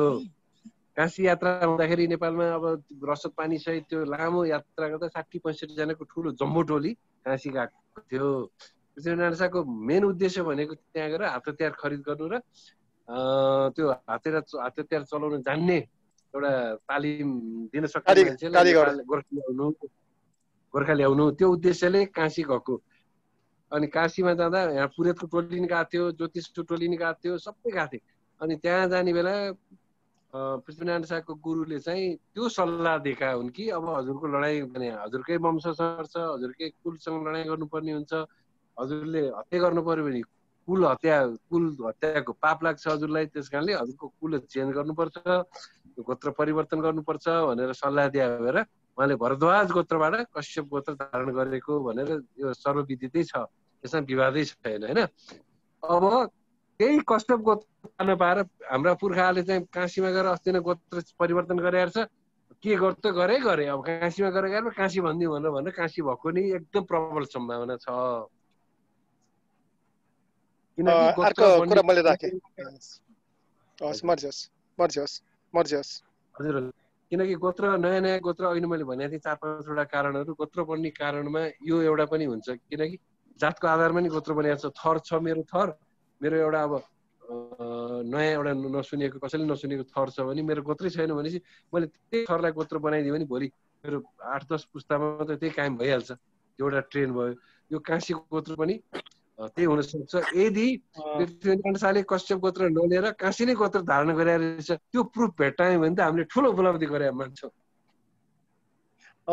अब कुरा काटे हजुरको अब बिचमा हामीले तरसगत जाउँ अब त्यसको लागि। यो चाहिँ हाम्रो मनोरञ्जनको कुरा हो र गाउँमा भएको चाहिँ प्रचलनलाई हामीले चाहिँ उजागर गर्यौँ। यो कुरा चाहिँ आफ्नो ठाउँमा छ, किनभने हामीले 8वटा ऋषिबाट कुरा गर्यौँ, 8वटा ऋषिको बाट ल्याउँ, उसको चाहिँ दर सन्तानबाट ल्याउँ। त्यसबाट हामीले पर ल्याइसकेपछि त्यो काशी गोत्र काशी भन्ने त नामै छैन त भनेदेखि यो चाहिँ गलत हो जस्तो लाग्छ। जस्तो काशी कश्यप छ तर काशी छैन नि त, काशी छैन प्रहरमा काशी छैन। त्यो त कहीँ भेट्यौ काशी भनेको शब्द कोही भेट्यौ हामी, कोही प्रहरमा भेटेनौ नि त। 8वटा ऋषिको चाहिँ छोरा अब उसको पुर्खा जति अघि पछिको चाहिँ दर सन्तानबाट लिएको हामीले लिँदाखेरि हामीले प्रहरबाट लिँदाखेरि पनि छैन भने यो कुरा चाहिँ त्यहाँ केही न केही गलत भएको छ लाग्छ मलाई। अनुसन्धान गर्नुपर्छ यसलाई अनुसन्धान लामो गर्नुपर्छ यो। हजुर एकदम। अब हामी यसलाई चाहिँ अब कन्टिन्यू रामु राजा हजुर अब यसलाई के गर्ने, यो त अर्को सिजनमा नि नसकिन्छ जस्तो लाग्यो मलाई। हामीले यसलाई आजलाई चाहिँ यति नै गरौँ। 2 घन्टा भन्दा पनि अब 2.5 घन्टा जस्तो चाहिँ भइसकेको छ। अब अरू चाहिँ अब अर्को हप्ता चाहिँ फेरि यसलाई कन्टिन्यू हामीले गर्न सकिन्छ। अब यो हामी सबैको सहमतिबाट यसलाई अगाडि बढाउन सकिन्छ। अब प्रश्नहरू चाहिँ अब सामाजिक सञ्जालहरू फेसबुकमा पनि धेरै प्रकारका प्रश्नहरू आएछन्। अनि त्यसबाहेक मैले जोड्न चाहेको भने चाहिँ मसँग पनि अघिल्लो साल छुट्टीमा जाँदाखेरि सेङ्जाका मेयर दाजी दिलीप प्रताप खाँडबाट त्यो एउटा वंशावली प्राप्त भएको छ। त्यो वंशावली पनि म स्क्यान गरेर हजुरलाई पठाउने छु, सायद त्यहाँबाट पनि धेरै कुरा निस्केला कि भन्ने आशा छ। त्यो भइसकेपछि अर्को हप्ता चाहिँ हामीले यो कार्यक्रमलाई फेरि कन्टिन्युटी दिनलाई सहज होला जस्तो मान्छु। अब हजुरले के मर्जी हुन्छ? ठिक छ राजा, यसलाई अब यो गोत्र मैले चाहिँ कसरी सुरु गर्न लागेको थिएँ भन्दाखेरि जनरली गोत्रको बारेमा जानकारी दिने। जनरली गोत्र भनेको यो हो, गोत्र टोटमबाट स्टार्ट भयो र हामीले चाहिँ फुल्ली अहिले गोत्रलाई फलो गरिरहेछौँ। गोत्रलाई फलो गर्नु भनेको हाम्रो वंशलाई फलो गर्नु, वंशलाई फलो गर्नु भनेको कुललाई मान्नु हो, अनि कुललाई मान्नु भनेको आफ्नो जातलाई मान्नु, जातलाई मान्नु भनेको संस्कारलाई मान्नु। यी यावत कुराहरू जोड्दै ल्याएर अनि जात कसरी बन्यो त हाम्रो जातभित्र हामी विभिन्न थरमा कसरी कन्भर्ट भयो, र हाम्रो तरुहरूको नि के कारण महत्त्व छ होला यी यावत कुराहरू जोड्ने विचार थियो। अब यो त धेरै लामो पो हुने रहेछ होइन, त्यस कारणले आज गोत्र मात्र गर्नुपर्ने रहेछ, कन्फ्युज भयो। अब यसलाई कसरी म्यानेज गर्ने आगामी दिनमा त्यतिर सोचौँ। कुरा राख्न चाहे यहाँनिर यो आदि मानव जसलाई हामी यो टोट्याम भनेर कुरा लग्यौँ, त्यसमा हाम्रो यो पाल्पा जिल्ला र तल चाहिँ यो बुटवलदेखि उत्तर लाग्ने बेलामा जानेर सिद्ध बाबाको मन्दिर छ बाटोको दाहिनेपट्टि कुनामा। त्यहाँदेखि अलि अगाडि आएपछि बाटोको छेउमा एउटा चाहिँ यो टोट्याम कोही एउटा मानवको चाहिँ एउटा त्यहाँ चित्र कोरिएको छ। त्यो केही आदि मानवको नाम छ, त्यो मलाई ठ्याक्कै याद आएन अहिले। सायद त्यो जङ्गलमा कोही भग्नावशेष या उहाँहरूको चाहिँ कोही भेटिएको थियो होला पुरातात्विक चिजहरू। हजुर हजुरलाई जानकारी बुटवलको तिनाउ नदी छ नि राजा। हजुर हौ त्यो छेउमा छ कि तिनाउ नदीको। हजुर तिनाउ नदीमा फोटो लगाए। हजुर हजुर मलाई पढाउने एकजना सर हुनुहुन्थ्यो त्यति बेला, त्यो सर पिएचडी गरिसक्नु भएको छ होइन। त्यो सरले पढाउनु भएको थियो एउटा रामापितेकस एकदम रामापितेकस भनेर एउटा चाहिँ चित्र कोरेर एउटा आदि मानवको चित्र कोरेर त्यहाँ लेखेर चाहिँ भित्तामा चाहिँ छेउपट्टि लगेर एउटा बोर्ड लगाइएको छ त्यहाँ। हजुर हजुर रामपितेकस हजुर हजुर धेरै बस्तीहरू मान्छेहरू बस्थ्यो भन्ने प्रुफ भएको छ। त्यसले गर्दा त्यस कारणले त्यो टोटेम चलाउने मानव आदि मानवहरू नेपालमा त्यति बेलैदेखि रहेछन् भन्ने कुरो प्रुफ भयो त्यो। हुन्छ। अनि के अरे हाम्रो परेश राजा हजुरसँग म व्यक्तिगत पछि म्यासेन्जरमा कुरा गर्नेछु। हजुर सबैलाई चाहिँ दर्शन कोर्नेस राखेँ, राजा महारानी सबैलाई। म किनभने बिचमा लाइट गयो, त्यसमा बिचमा अब कुर्बानी घिसिङ गयो भन्नु पर्ला। बिचमा गएको कारणले गर्दाखेरि म बिचमा पुरा चाहिँ भेट्न सकिनँ है, बिचमा म छुटेँ अलिकति। हस् हुन्छ, हस् धन्यवाद हजुर कोर्नेस। राजा सबै सहभागीहरूलाई धन्यवाद ज्ञापन गरेर अब यसलाई आगामी दिनमा कसरी लाने होइन त्यसबारे पनि अलिकति थोरै जानकारी दिएर आजको कार्यक्रमलाई समापन गरिदिनुहोस्। दर्शन हजुरहरू सम्पूर्णमा म फेरि पनि अब आफ्नो नाम चाहिँ भनिदिइहालौँ होइन, रामु साई ठकुरी। आजको यस कार्यक्रममा हजुरहरूले आफ्नो महत्त्वपूर्ण समय हामीलाई दिइबक्सेर यहाँसम्म जुम मिटिङसम्म यति लामो समयसम्म हाम्रो कुराहरू सुनिदिइबक्सेको छ। हामी जुनसुकै माध्यमबाट हामी फेसबुकबाट लाइभ पनि गइरहेछौँ, साथसाथै यो भिडियो पनि रेकर्ड भइरहेको जानकारी मैले हजुरहरूलाई गराउन चाहेँ। यो रेकर्ड भएको भिडियो सकेसम्म अपलोड गरेर हजुरहरूले जानकारी पछि पनि लिन सकिबक्सन्छ भन्नलाई। अनि त्यसपछि फेसबुकमा पनि धेरै प्रश्नहरू आएका छन्, त्यहाँबाट त्यो सबै प्रश्नहरूलाई पनि समेटेर तथा अब आज जति पनि कुराहरू निक्लिए अनि आज जति पनि कुराहरू हामीले कभर गर्न सकेनौँ यो 2-2.5 घन्टाको बसाइमा, किनभने हामीले सोचेका थियौँ यो गोत्र र वंशका कुराहरू भनेको 2 घन्टामा हामीले यहाँनिर सिद्ध्याउन सक्छौँ, प्रायः सबैलाई आइडिया होला भन्ने। र यहाँनिर प्र्याक्टिकल्ली हामी जसरी यो कुरा छलफलमा आयौँ हामीलाई के चाहिँ ज्ञात भयो भन्दाखेरि हामी मध्ये धेरैजनालाई यो बारेमा बिल्कुल पनि जानकारी रहेनछ र त्यो भएको कारणले पनि अब यो प्रश्नमाथि प्रश्न गर्दै गर्दाखेरि कार्यक्रम लामो हुन गयो। तैपनि एकदम धैर्य धारण गरिकन हजुरहरूले 2.5 घन्टासम्म हाम्रो कुराहरूलाई सुनिदिइबक्सेको छ, यहाँ अनलाइन बसिबक्सेको छ र जतिजना पनि हामीलाई फेसबुक लाइभ मार्फत हेरिबक्छ नि हजुरहरू होइबक्सिन्छ। मैले हजुरहरूलाई के चाहिँ यहाँनिर जानकारी गराउन चाहेँ भने ठकुरी सहयोग सञ्जालले विगतदेखि नै ठकुरीहरूको बारेमा सम्पूर्ण जति पनि जानकारी हामीलाई प्राप्त हुन्छ कुनै न कुनै माध्यमबाट हामीले समग्र ठकुरी समुदायमा राख्ने प्रयत्न गरिरहेका छौँ र त्यसैको एउटा कडी हो यो जुम मिटिङ चाहिँ, जसलाई हामीले सकेसम्म हरेक हप्ता चाहिँ कन्टिन्यू गर्दै जाने हाम्रो लक्ष्य रहेको छ। यहाँनिर अघि धेरैजना राजा महारानीहरू पनि नयाँ जोडिबक्सेको छ। हजुरहरूले कृपया www.facebook.com/ठकुरी सञ्जाल भनेर हाम्रो पेजलाई लाइक गरिबक्स्यो भने हजुरहरूले त्यहाँ पनि जानकारीहरू राख्न सकिबक्सिन्छ। साथै कोही पनि हामी व्यक्तिगत रूपमै हजुरहरूले प्रश्न राख्न चाहिबक्सिन्छ भने कृपया हजुरहरूले आफ्नो प्रश्न पनि राखिदिइबक्सेला। अबको अर्को हप्ता जुन हामीले कार्यक्रम गर्नेछौँ त्यस बखतमा चाहिँ हामीले प्राप्त गरेका सबै प्रश्नहरूलाई चाहिँ हामी एकदम यहाँनिर सिलसिलावार रूपमा हाम्रो आदरणीय दाजी परिवेश मल्ल ठकुरी दाजीलाई चाहिँ त्यो प्रश्नहरू दिएर उहाँ मार्फत हामीले जवाब पाउने अपेक्षा पनि गर्दछौँ र त्यही अनुसारले हरेक कार्यक्रम पनि अगाडि बढाउँदै लानेछौँ। आजको बसाइलाई चाहिँ योभन्दा लामो नगरौँ होला भन्दै अर्को हप्ता फेरि पनि यसै समयमा हामी यसै गरेर जुम मिटिङ गर्ने नै छौँ। यदि हजुरहरू जुममै मिटिङमै सहभागी भएर प्रश्न सोध्न चाहिबक्सिन्छ भने पनि हामी लिङ्क पोस्टमै उपलब्ध गराउनेछौँ। साथै होइन मलाई अप्ठ्यारो लाग्छ, सोध्न अप्ठ्यारो लाग्छ भने हामी फेसबुक लाइभ गरेको दौरानमा हजुरले प्रश्नहरू फेसबुक लाइभमा पनि राखिदिनु पक्ष र हामी सकेसम्म ती प्रश्नहरूलाई जवाब दिन चाहनेछौँ। र फेरि पनि मैले अन्तिममा जोड्न चाहेँ, ठकुरी सहयोग सञ्जालको यो जुन कार्यक्रम छ यो चाहिँ विशुद्ध रूपमा ठकुरीहरूलाई आफ्नै भाषा संस्कृति अनि आफ्नै इतिहासको बारेमा जानकारी गराउनको लागि पनि हो। र यहाँनिर आज जति पनि मैले सहभागीहरू देखिरहेको छु, मेरो हिसाबमा भन्नुपर्दा हामी 25 देखि 35 को बिचमा धेरै नै सहभागी छौँ जस्तो मानेको छु।